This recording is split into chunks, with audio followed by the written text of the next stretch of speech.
Hi, I'm Cynthia Kahn, founder of Amuse Now, and I'm here today with 2014 Indie Music Award winner Jonathan Kelley, who is Producer of the Year. Hey, Jonathan, Hey, how's it going, Cynthia? Nice to see you again. it's going fabulous. How many awards did you win in the last year? Because the last time I spoke to you when you were a featured artist in August, I looked, you had just won another couple of awards. So fill Yes. us in. Yeah, right now the award total is up to four. Wow. Total of four awards. Very thankful to Lipstick Radio for the Indie Music Awards and Kimberly Carlisle and yourself for hosting such a beautiful award show. And actually had a couple artists that I produced for win a Song of the Year as well. So it's been a great ride so far. Yay.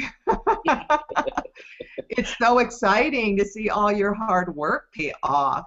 Yeah, How that long it is. how long have you been involved with Kimberly and Lipstick Radio?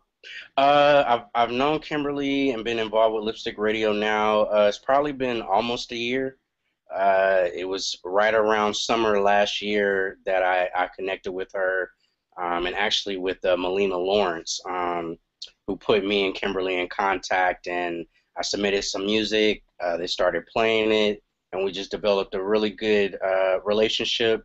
Also, outside of music, we kind of bounce ideas around, and it's kind of more than just just the typical artist kind of radio relationship. We really do work closely on a lot of different things. So, but yeah, I've known her probably just about a year. Yeah, Kimberly Carlisle's terrific. She is great person, very very very great person. Yeah, I had the opportunity to spend 2 days here in Los Angeles for the award show, and it was really great getting to be with her IRL in real life. Yeah, you guys look like you were having a lot of fun hosting the awards. I was a bit on the jealous side. I said, man, this looks like this was way too much fun. I missed out. So, but it definitely looked like a good tag team. Yay. Well, next year it'll be bigger and better. Most definitely. Well, the Indie Award winners were selected by their fans. How did you get your fans engaged in voting? Well, it was strategic and also maybe a little bit of bribery. um, I'm pretty good. I'm a pretty good cook, so some of my friends, I'm very good at ribs. So some of my friends are like, "Hey, I'll vote for you every day, and we'll get it going, but you got to make us some ribs." So, but others, it was just really mainly utilizing my social media networks between Twitter and Facebook, really. And I have some very good fans. I may not have a lot of the large numbers that some of the other people have in terms of thousands of followers, but the hundreds that I do have really do support. Um, they really do. If I ask them to go and vote or share music or listen to music, they really are responsive and they really will show that support. So it was really just a lot of the fans that are out there via Twitter or via Facebook. I really have to thank them for just following through and voting every day. I mean, you don't really think it's much, but to vote every day for 30 days, it definitely does take a certain level of dedication. So I really want to thank all of my fans for that. Wow.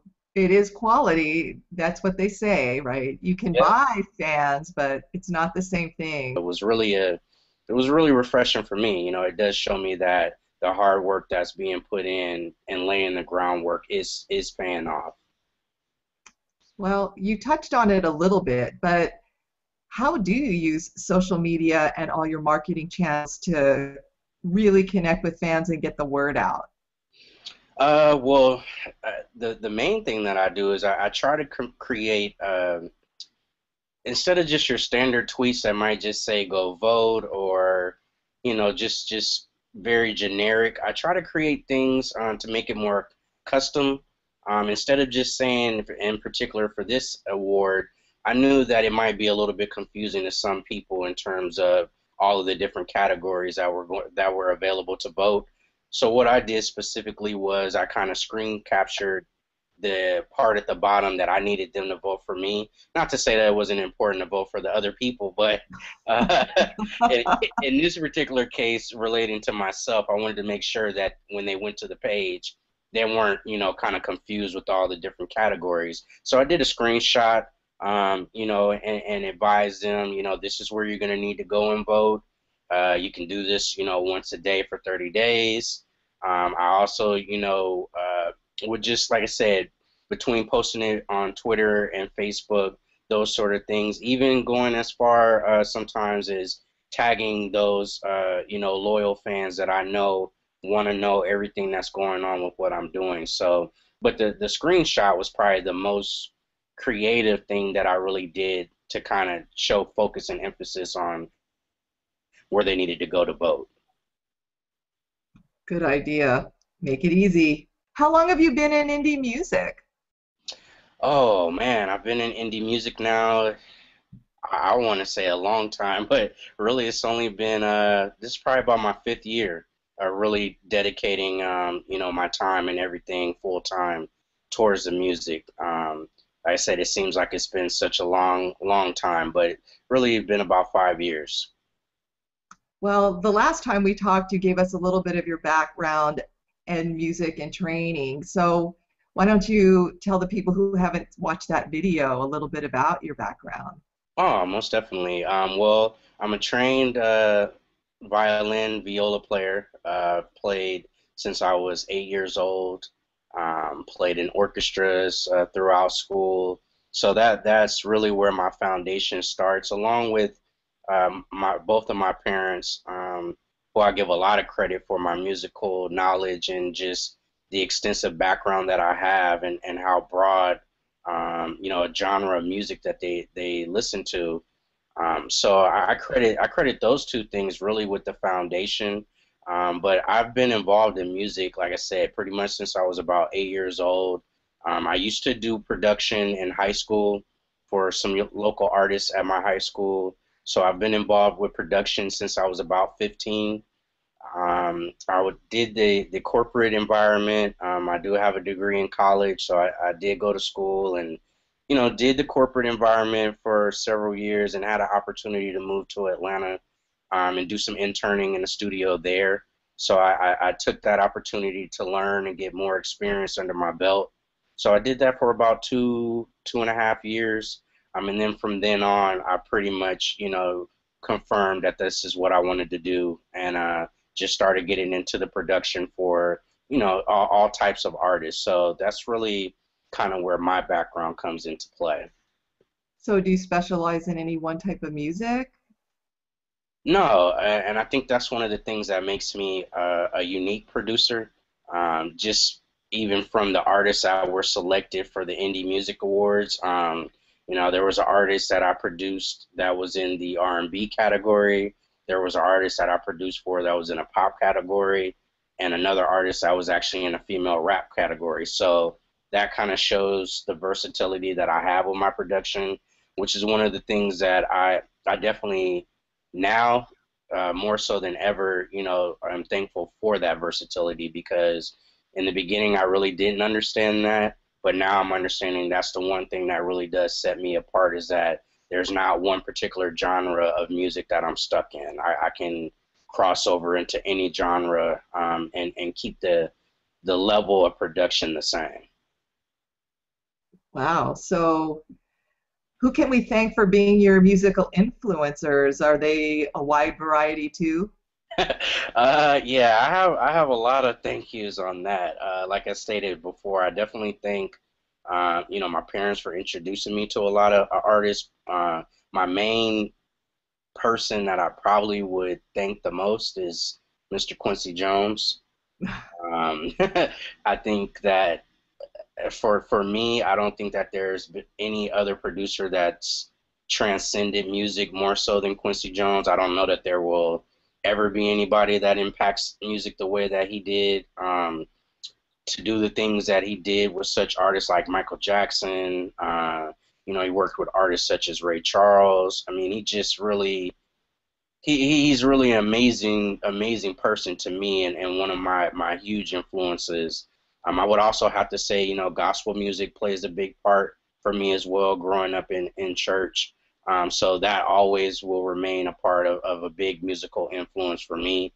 And then the bands in high school, actually, I it was just something I was drawn to about the horns and the drums that really just intrigued and really struck that light bulb inside of me. And so I always credit bands, live bands and things of that nature for that influence as well, because it gave me a broader background on instrumentation. Well, you think your parents, so were they both musicians? No, actually, they're neither one of them is musically inclined. So they'll be the first to tell that they don't sing or they don't play any instruments, but they did listen to a wide variety of music in the home. So it wasn't just maybe R&B. I mean, they listened to everyone from Phil Collins to Sting to the Beatles, Marvin Gaye, Teddy Pendergrass. I mean, the list just goes on and on, but it was a wide variety, and it's something that I'm thankful for now because I was open to so many different styles at such a young age that now it doesn't seem, difficult to cross over into pop or to cross over into light rock, or even, rock and roll just in general. So I'm very thankful for that. Oh. So, as a producer, you collaborate with other artists. What skill sets do you look for to complement your own musical talents? The biggest skill set for me is I look for the determination in an artist. I'm also looking for content. I think one of the things that's kind of lost right now in the music is the content, and I'm always looking for those that are willing to be innovative and step outside of the box of what people say is the norm for artists. I think that is probably the biggest key that I look for. I look for people that are comfortable with who they are. They understand who they are as an artist. They understand what message they're trying to portray, and their message lines up with the overall goal of what I'm trying to accomplish with my music, which is to create positive music, create an awareness, um, also have a certain level of social responsibility in that music as well, and a responsibility to those listening to it to understand that we influence people, whether we want to, take that responsibility or not. Our music does affect people, and it can either have a positive effect or a negative effect. And I definitely want to work with those people that are trying to promote positivity. Amen.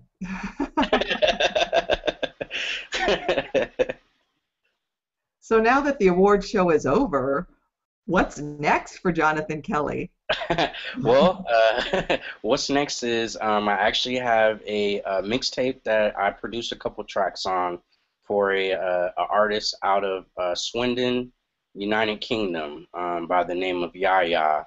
And we actually just released that mixtape on DatPiff a couple months prior to the Indie Music Awards, and as of yesterday, it just went bronze on DatPiff, which means it has over 25,000 downloads.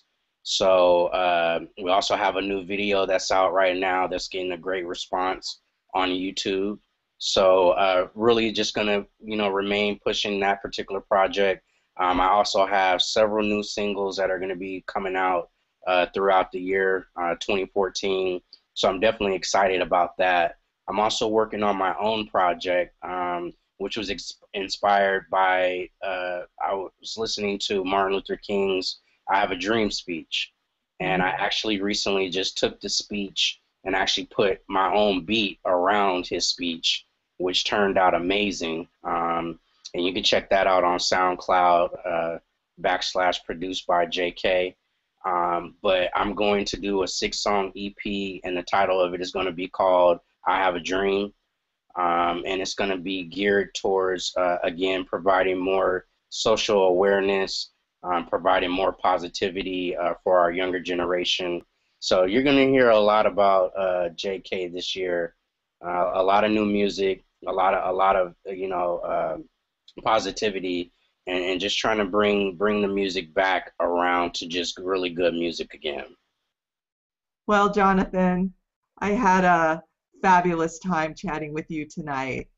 I hope that when we launch our e-commerce site, you'll consider adding Amuse Now to your music distribution network. Oh, most certainly, Cynthia. Definitely will be adding that to my network as soon as that's available. Thanks. I wish you all good things. Have a wonderful evening. And I wish you the same. Thank you very much. I appreciate it. You have a great evening as well. Okay, thanks. Good night. Good night. Hi, I'm Cynthia Kahn, founder of Amuse Now. This featured artist presentation has been brought to you by Amuse Now Entertainment, a website that enables artists to profit from their creativity. To learn more about Amuse Now, visit us at www.amusednow.com or email me at ccon@amusenow.com.